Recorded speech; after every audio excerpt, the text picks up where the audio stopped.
ॐ भूर्भुवः स्वः तत्सवितुर्वरेण्यं भर्गो देवस्य धीमहि धियो यो नः प्रचोदयात्।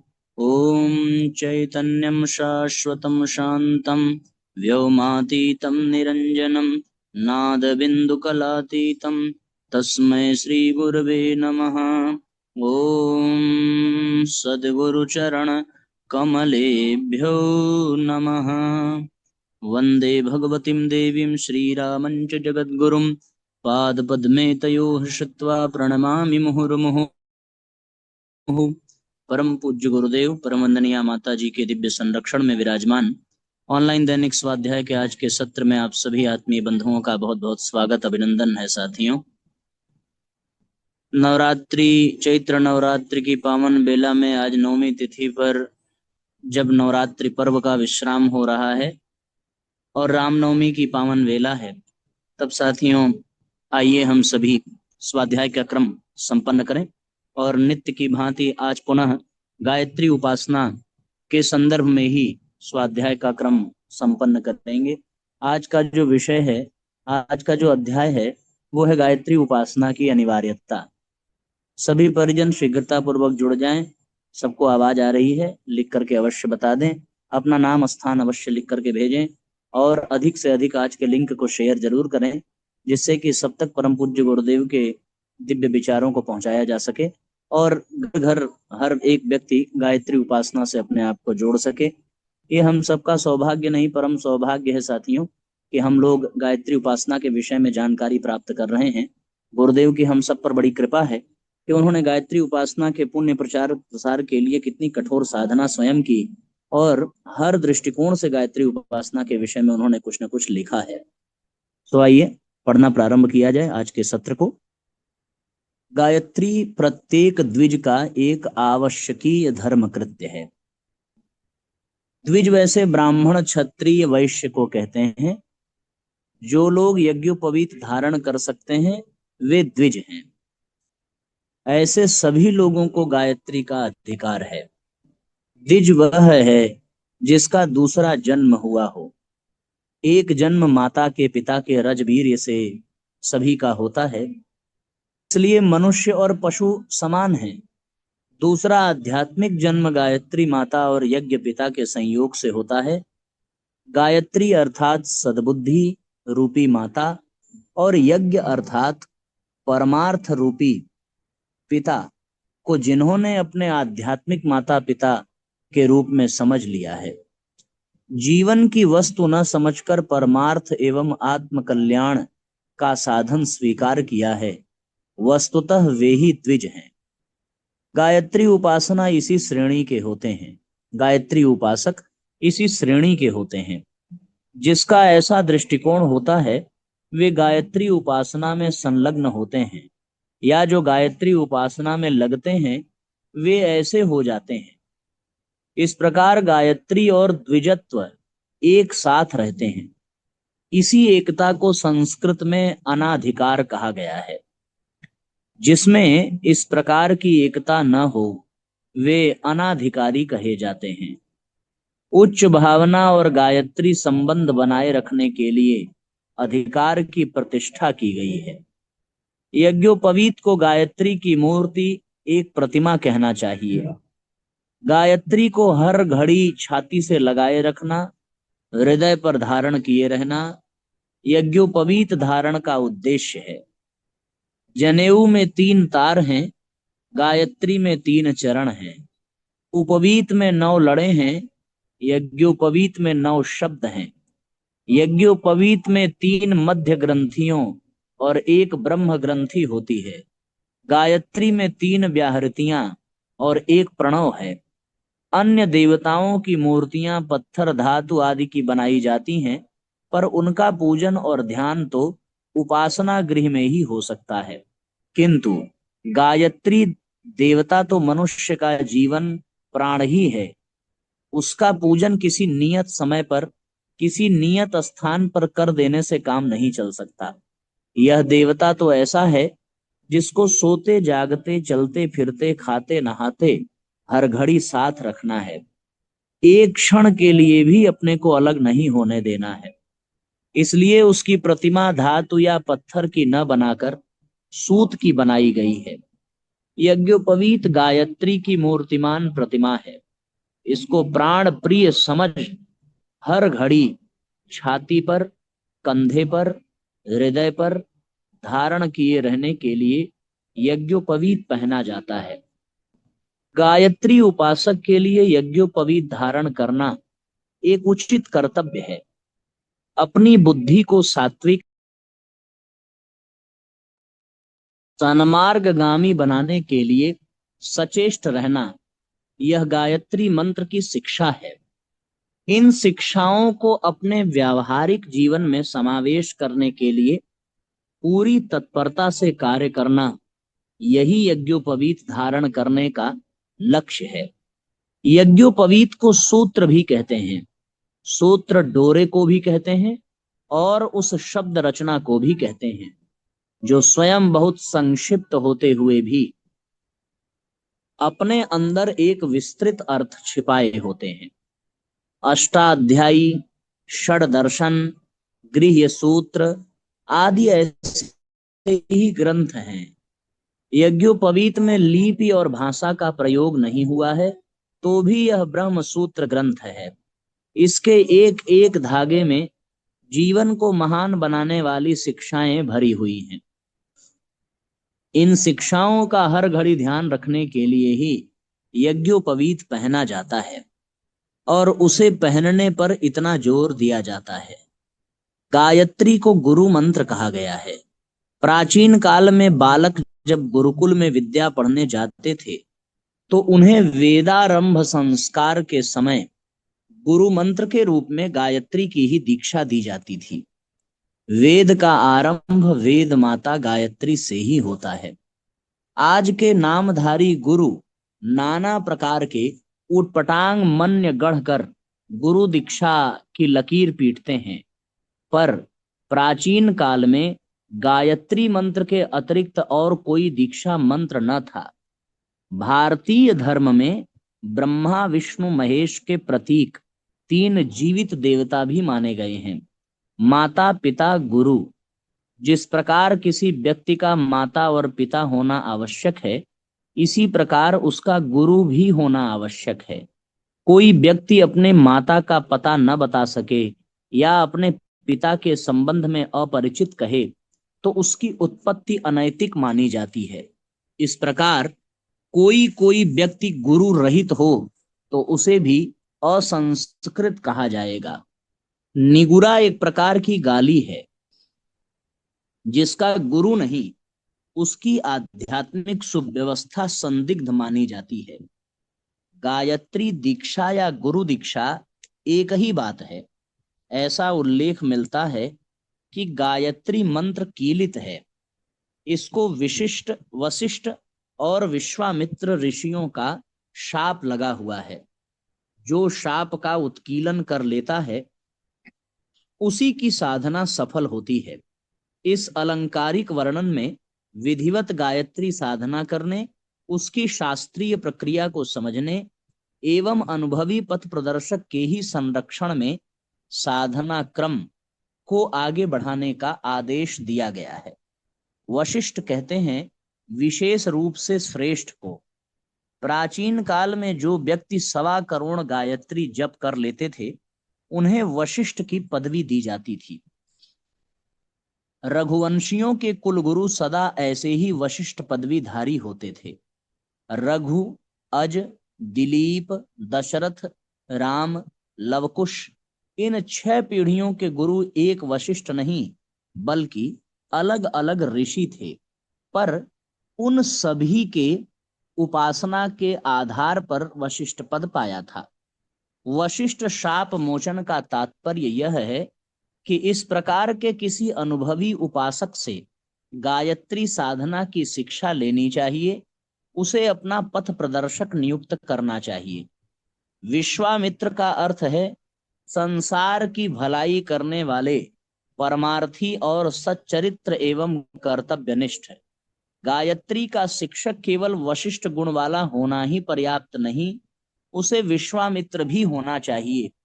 तपस्वी और परमार्थी दोनों ही गुण जिसमें हो, उन्हें वशिष्ठ और विश्वामित्र की श्रेणी का व्यक्ति कहा जा सकता है। ऐसे ही लोगों से गायत्री की विधिवत शिक्षा दीक्षा लेने पर इस महामंत्र से वह लाभ उठाना संभव होता है। अपने आप मन चाहे तरीकों से कुछ न कुछ करने लगने से अधिक प्राप्त नहीं हो सकता। जिसने उपयुक्त पथ प्रदर्शक प्राप्त कर लिया, उसने साधना की आधी मंजिल पार कर ली, ऐसा समझना चाहिए। यह शाप मोचन एवं उत्कीलन है। गायत्री जैसी विश्व जननी महाशक्ति को कोई भी सत्ता शाप देने में समर्थ नहीं हो सकती।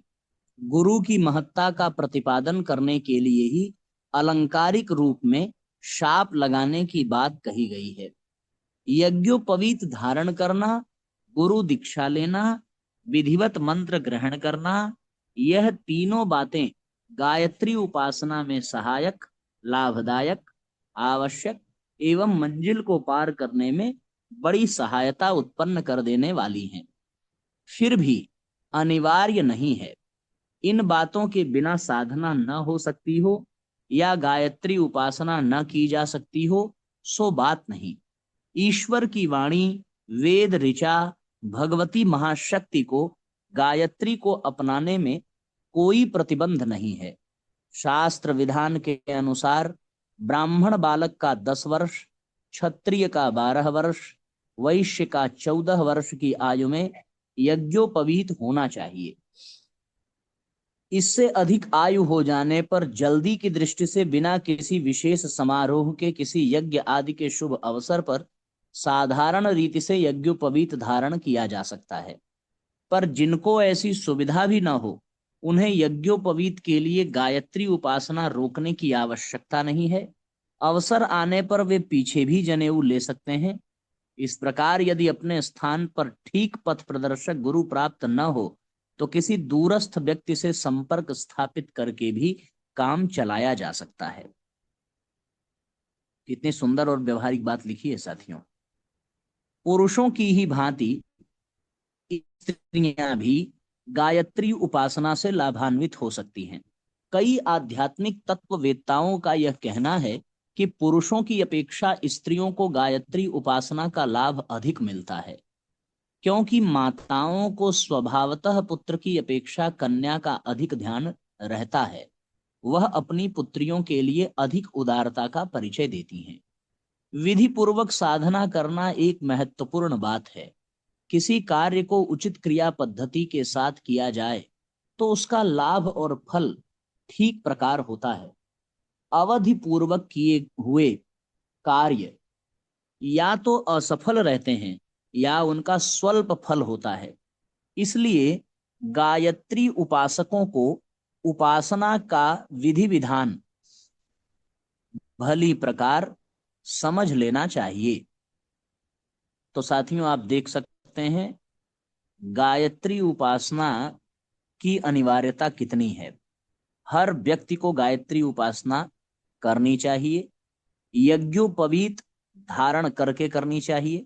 यज्ञोपवीत धारण करना, गुरु दीक्षा लेना और विधिवत मंत्र ग्रहण करना, ये 3 बातें गायत्री उपासना में सहायक होती हैं। यज्ञोपवीत को गायत्री की प्रतिमा ही कहा गया है। सूत्र के रूप में यज्ञोपवीत को कहा गया है। यज्ञोपवीत सूत्र है तो गायत्री मंत्र को भी सूत्र ही कहा गया है। जैसे किसी सूत्र फॉर्मूला की हम बात करते हैं तो वो सूत्र ही गायत्री मंत्र है, और यही सूत्र का प्रतीक जो है यज्ञोपवीत है। यज्ञोपवीत में जितने धागे हैं उतने गायत्री मंत्र में शब्द हैं। यज्ञोपवीत में जितनी लड़े हैं उतने गायत्री मंत्र के चरण हैं। यज्ञोपवीत में जितनी गांठें हैं उतने गायत्री मंत्र की व्याहृतियां हैं। यज्ञोपवीत की जो मूल ब्रह्म गांठ है वही गायत्री मंत्र का प्रणव है। तो गायत्री माता हमारे हृदय, कंधे और पीठ पर सदैव विराजमान है, ऐसा मानकर यज्ञोपवीत धारण करना चाहिए। एक बात। दूसरी बात, गुरु दीक्षा लेना चाहिए। तो गुरु दीक्षा क्यों लेना चाहिए? इसलिए कि गायत्री मंत्र को शास्त्रों में कीलित बताया जाता है कि वशिष्ठ विश्वामित्र द्वारा गायत्री मंत्र को कीलित कर दिया गया है। यानी जो वशिष्ठ विश्वामित्र स्तर के व्यक्तियों से दीक्षा लेगा उसका गायत्री मंत्र उत्कीलित हो जाएगा। वशिष्ठ कौन? जो 1.25 करोड़ गायत्री मंत्र की उपासना कर चुका हो वह वशिष्ठ पद पाता है। जो परमार्थ परायण और तपस्वी हो वह विश्वामित्र का पद पाता है। परम पूज्य गुरुदेव युग वशिष्ठ युग विश्वामित्र के नाम से संसार में विख्यात हैं। इसीलिए उनसे दीक्षा लेकर गायत्री मंत्र का जाप करने से गायत्री मंत्र उत्कीलित हो जाता है। यह गायत्री मंत्र में गुरु की महिमा को दर्शाने के लिए ही कहा गया है। बाकी गायत्री तो सर्वसमर्थ सत्ता है, उसे कोई श्राप दे ही नहीं सकता। यह बात हम लोगों ने पढ़ी है। कोई भी व्यक्ति हो, ब्राह्मण का बच्चा 10 वर्ष, क्षत्रिय का 12 वर्ष, वैश्य का 14 वर्ष, इस आयु में इन बच्चों का यज्ञोपवीत संस्कार साथियों अवश्य अवश्य हो जाना चाहिए। अगर किसी कारणवश इनका यज्ञोपवीत संस्कार नहीं हो पाया है तो शीघ्रता पूर्वक किसी भी यज्ञ आदि आयोजनों में कर लेना चाहिए। परम पूज्य गुरुदेव एक बड़ी महत्वपूर्ण बात ये कहते हैं कि यदि किसी कारणवश व्यक्ति मान लीजिए गुरु दीक्षा न ले सका तो फिर इसके अभाव में वह गायत्री मंत्र न जपे, यह उचित नहीं। वह प्रारंभ करे और प्रारंभ करके अपनी पात्रता को विकसित करे। किसी भी सामान्य जानकार व्यक्ति से भी संपर्क करके वह उपासना को प्रारंभ कर सकता है। फिर धीरे धीरे जैसे जैसे समय बीतेगा उसे योग्य गुरु स्वतः गायत्री माता की कृपा से ही प्राप्त हो जाएंगे। यज्ञोपवीत भी अगर धारण न कर सके तो यज्ञोपवीत के चक्कर में गायत्री उपासना से वंचित हो जाना मूर्खता ही है। गायत्री मंत्र ईश्वर का मंत्र है, वेद की ऋचाएं हैं। इसे कोई भी व्यक्ति, इस पर सबका अधिकार है। स्त्रियों को भी गायत्री मंत्र पर पूर्ण रूपेण अधिकार है, इसमें कोई दो राय नहीं है। इसलिए साथियों हम सब लोगों को गायत्री मंत्र अनिवार्य रूप से हर कीमत पर जपने की आवश्यकता है। इस तरीके से हम सब लोगों का ये बड़ा ही सुंदर अध्याय का क्रम संपन्न हुआ और हम सब लोगों ने यह जाना कि गायत्री मंत्र की उपासना किस तरीके से जीवन में अनिवार्य रूप से करनी ही चाहिए। इसके लिए हमें बिल्कुल पीछे नहीं हटना चाहिए। कम से कम साथियों 3 माला कम से कम गिरी हुई हालत में 3 माला कम से कम गायत्री मंत्र का करिए। 1 माला अपने लिए, 1 माला परिवार के लिए, 1 माला समाज के लिए। संभव हो सके तो एक निश्चित समय होना चाहिए, निश्चित स्थान होना चाहिए।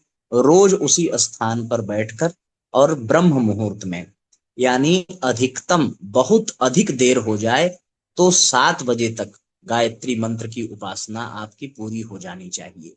और संभव हो तो जितना और पहले कर सकें, 6 बजे तक कर सकें और अच्छा, 5 बजे तक कर सकें उससे भी उत्तम।